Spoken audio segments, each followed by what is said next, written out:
Looking from the skies over Ruidoso Downs, southeast of the fire, toward the northwest, the scale of the Little Bear is enormous, stretching miles from the upper slopes of Sierra Blanca through the White Mountain Wilderness and all the way across Highway 48 into several subdivisions north of Ruidoso.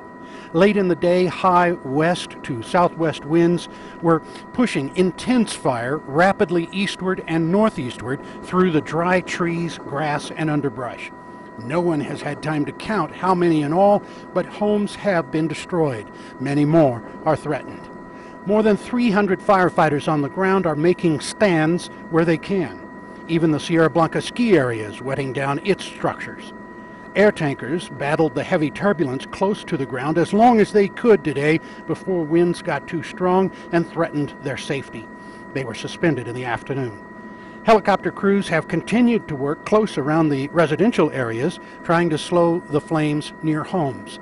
The fire entered the Bonita Lake area and is damaging the watershed there. It started a few days ago as a small lightning fire here just north of Sierra Blanca Peak.